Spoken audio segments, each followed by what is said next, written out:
हाय दोस्तों, मैं हूँ संतोष कावरे। आज के टैली प्राइम सेशन में हम सीखने वाले हैं कॉस्ट सेंटर।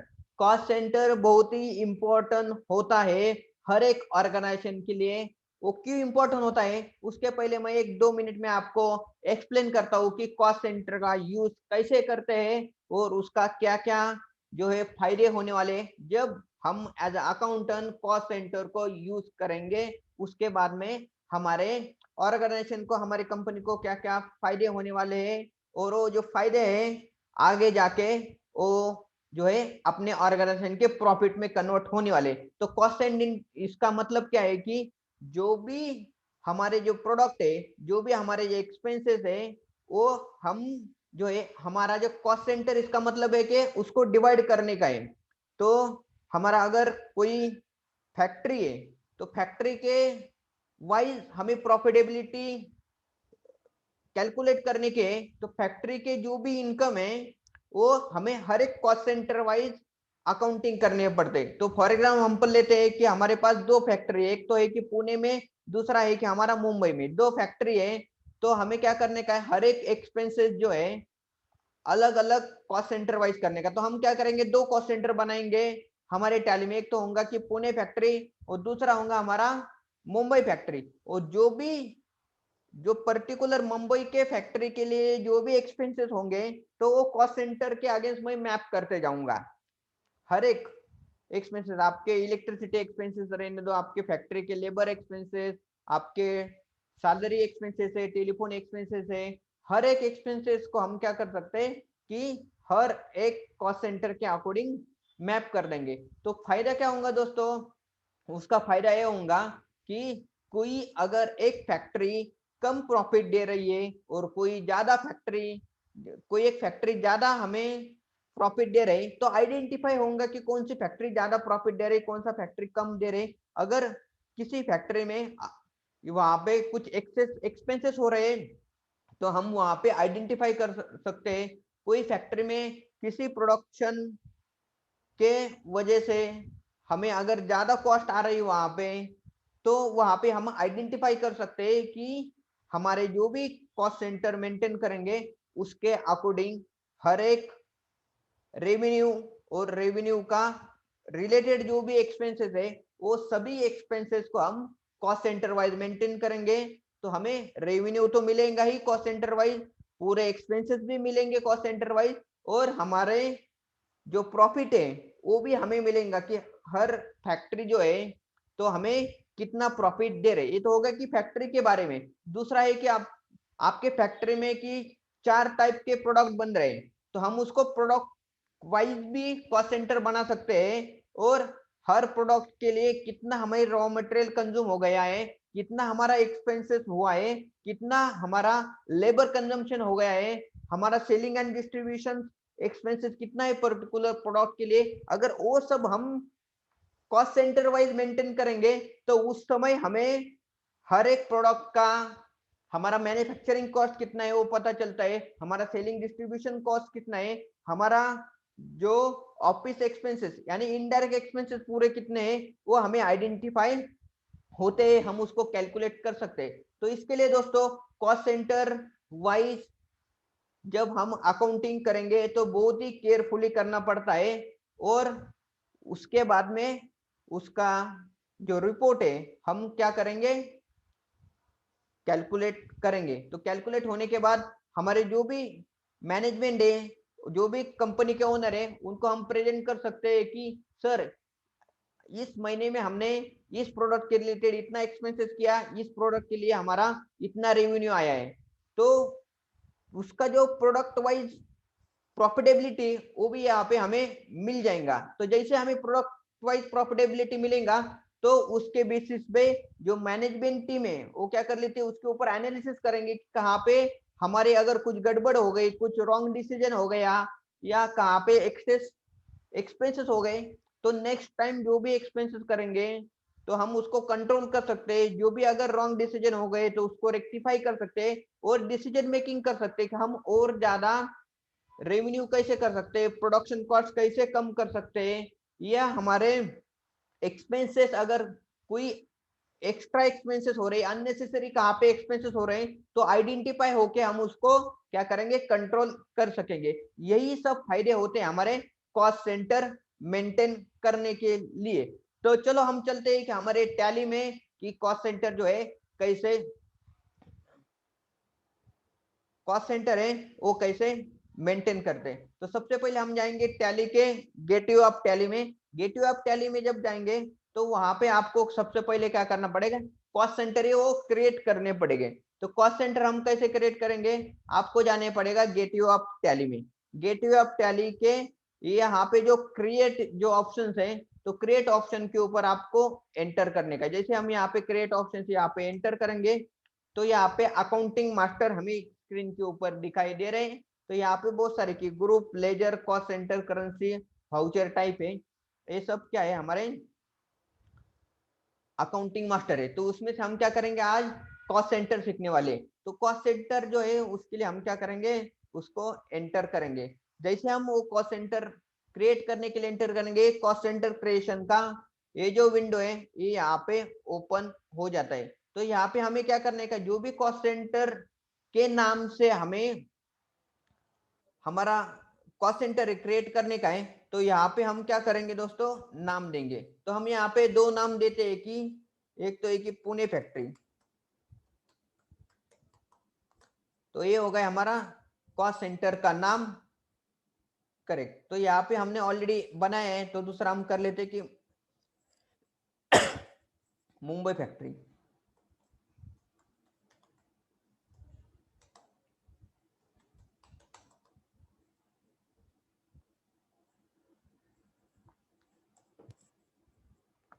करेक्ट, ये दोनों भी हमारे जो फैक्ट्री है यहाँ पे बने, मगर हम क्या कर लेते हैं कि अलग कंपनी वहां पे कर ले, तो आपको यहाँ पे क्या होगा, आइडेंटिफाई होगा। तो यहाँ पे मैं अलग कंपनी ओपन करता है टैली एजुकेशन, तो उसमें हमने ऑलरेडी नहीं किया। तो हम जाएंगे वापस क्रिएट में, और क्रिएट में आने के बाद कॉस्ट सेंटर क्रिएट करेंगे। जैसे कॉस्ट सेंटर क्रिएट करेंगे तो ये कॉस्ट सेंटर क्रिएशन का क्या आएगा, हमारा विंडो आएगा। तो वहां पे हम करेंगे पुणे फैक्ट्री। तो जैसे पुणे फैक्ट्री करेंगे तो यहाँ पे हमें प्राइमरी जो है हम कर सकते हैं, पहली बार हम प्राइमरी रख देंगे। तो प्राइमरी रहेंगे तो फर्स्ट स्टेज लेवल के ऊपर है कॉस्ट सेंटर बन जाएगा। तो ये हो गया हमारा प्राइमरी। दूसरा होता है हमारा मुंबई फैक्ट्री, मुंबई फैक्ट्री। तो यहाँ पे जाएंगे हमारा क्या कि प्राइमरी में। तो ये हो गए हमारे दो कॉस्ट सेंटर क्रिएट हो गए। जैसे हमारे दो कॉस्ट सेंटर क्रिएट होंगे तो हम चेक कैसे करेंगे कॉस्ट सेंटर क्रिएट हुए या नहीं हुए। तो उसके लिए हम जाएंगे हमारे गेटवे ऑफ टैली के चार्ट ऑफ अकाउंट में, और यहाँ पे देखेंगे कॉस्ट सेंटर। तो चार्ट ऑफ अकाउंट में जाके कॉस्ट सेंटर को हम एंटर करेंगे तो यहाँ पे दिखाई देते हमारे प्राइमरी कॉस्ट सेंटर जो है वो दो ही, सिर्फ हमारे Mumbai factory and Pune factory, correct है।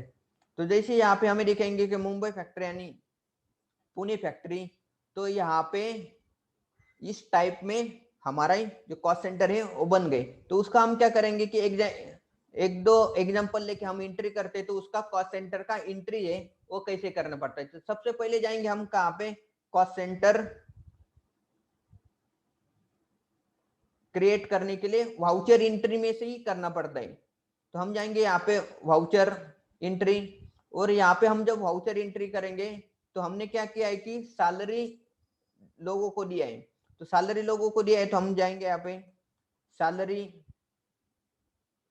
यहाँ पे लिखेंगे सैलरी जो है हमने क्या किया कि 2,50,000 हमारे जो भी एम्प्लॉय, तो यहाँ पे सैलरी दी हमने 2,50,000।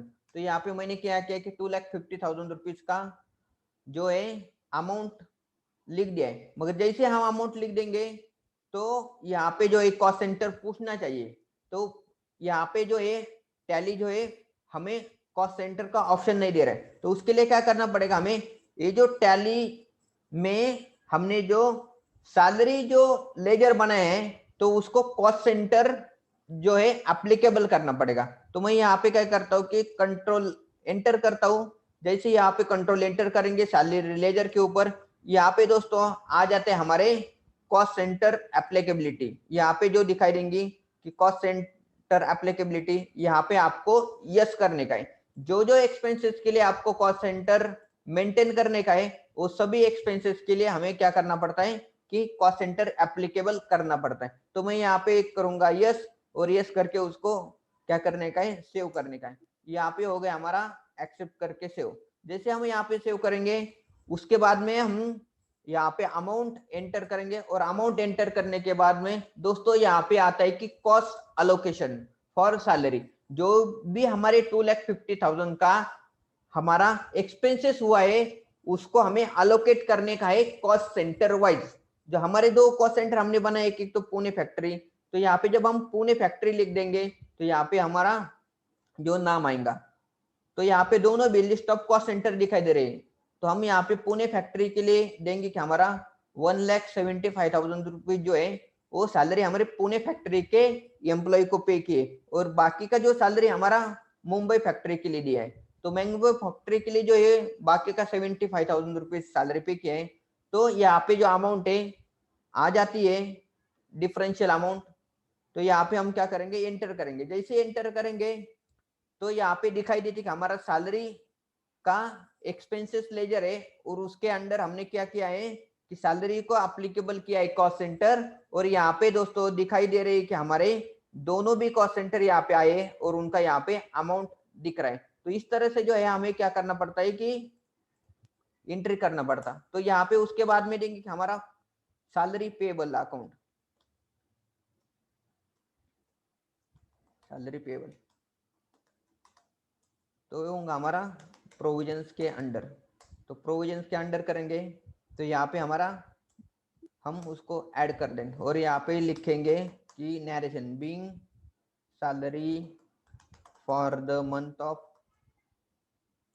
अप्रैल 2021, ऐसे लिख के हमने उसको क्या करने का है, एंटर करने का है। तो एंटर करने का है, तो इसके लिए हम क्या करने के, यहाँ पे सैलरी का वाउचर क्रिएट करते हैं, करेक्ट। तो इसी तरह से जो क्या होगा हमारा जो एंट्री है वो यहाँ पे सेव हो गई। तो सेव होने के बाद हम कॉस्ट सेंटर है वो कैसे देख सकते हैं वो देखेंगे हम। तो आपको जाना पड़ेगा यहाँ पे डिस्प्ले मोर रिपोर्ट में, गेटवे ऑफ टैली में हम जाने का है डिस्प्ले मोर रिपोर्ट, और उसके बाद में कि हमारा जाएगा स्टेटमेंट ऑफ अकाउंट्स। यहाँ पे स्टेटमेंट ऑफ अकाउंट लिख देंगे तो यहाँ पे वहां पे कॉस्ट सेंटर का ऑप्शन आएगा। जैसे हम कॉस्ट सेंटर करेंगे तो कॉस्ट सेंटर समरी दिखाई देती है। तो कॉस्ट सेंटर समरी के ऊपर हमने एंटर करने के बाद दिखाई देता है कि हमने जो भी एक्सपेंसेस किए तो पूरे एक्सपेंसेस यहाँ पे दिखाई देंगे हमारे अमाउंट। तो फैक्ट्री मुंबई फैक्ट्री के लिए 25,000 रुपीज पेमेंट हुआ है, और पुणे फैक्ट्री के लिए हमारा एक्सपेंसेस हुआ है 1,75,000। जैसे हम यहाँ पे एंट्री करेंगे तो यहाँ पे दिखाएंगे मंथ वाइज समरी। तो पर्टिकुलर अप्रैल मंथ में जाके हम देखेंगे कि कौन से एक्सपेंसेस है। तो यहाँ पे अप्रैल में जो भी एंट्री हुआ है रिलेटेड टू मुंबई फैक्ट्री वो सभी अमाउंट यहाँ पे आपको दिखाई देंगे, और यहाँ पे पर्टिकुलर में उसका एक्सपेंसेस का हेड दिखाई देगा। तो इस तरह से आप चेक कर सकते हैं कि कैसे आपने क्या किया है, क्या अलोकेशन कर दिया है।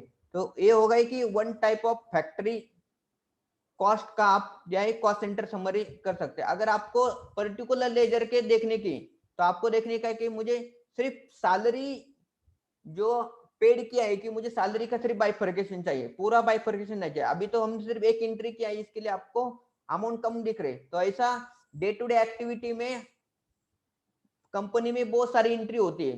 तो वहां पे कभी कभी क्या है कि हमें आइडेंटिफाई करना मुश्किल जाता है कि हर कॉस्ट सेंटर वाइज अमाउंट मिल जाती है, मगर हमें पर्टिकुलर एक्सपेंसेस को कॉस्ट सेंटर वाइज देखने का है। तो यहाँ पे हम लेजर ब्रेकअप देखेंगे, और लेजर ब्रेकअप में हमारा सैलरी है। तो सैलरी में देखेंगे कि सैलरी जो भी लेजर हुआ है तो उसको 2,50,000 रुपीज यहाँ पे जो अमाउंट है, यहाँ पे 2,50,000 रुपीज का टोटल कॉस्ट है। उसमें से मुंबई फैक्ट्री के लिए आया है 75,000, पुणे फैक्ट्री के लिए आया है 1,75,000। तो इस तरह से जो है आप लेजर भी देख सकते हैं कि आपका अगर प्रिंटिंग स्टेशनरी एक्सपेंसेस हो गए पूरे साल में, तो आपको देखने का है कि वो प्रिंटिंग स्टेशनरी जो है एक्सपेंसेस कौन से फैक्ट्री ने ज्यादा कंजम्पशन किया है, या ट्रैवलिंग एक्सपेंसेस जो आपके एम्प्लॉय ने किया है तो कौन से फैक्ट्री के लिए ज्यादा ट्रैवलिंग हुआ है। तो इस तरह से आप जो है आपके लेजर वाइज भी देख सकते हो। तो इस तरह से जो है कि आप जो है कि कॉस्ट सेंटर वाइज ब्रेकअप भी देख सकते हैं। तो ऐसे जो है पूरे बहुत सारे ऑप्शन है आपको कॉस्ट सेंटर वाइज रिपोर्ट देखने के लिए और उसका अकाउंटिंग करने के लिए। दोस्तों ये वीडियो ये बहुत ही इंपॉर्टेंट है, आप एक बार नहीं 2 बार मल्टीपल बार देखिए, रिपीट कीजिए और उसके अकॉर्डिंग आप उसका जो है day to day activity accounting के लिए यूज कीजिए। दोस्तों ये वीडियो कैसा लगा वो जरूर कमेंट बॉक्स में बताइए। अगर हमारा वीडियो आपको अच्छा लगा तो वीडियो को लाइक कर दीजिए, यूट्यूब चैनल को सब्सक्राइब कर ले और बेल आइकन को प्रेस करो। आपका बहुत बहुत धन्यवाद ये वीडियो देखने के लिए। फिर मिलेंगे नए टॉपिक के साथ, तब तक के लिए आपका बहुत बहुत धन्यवाद। Thank you so much.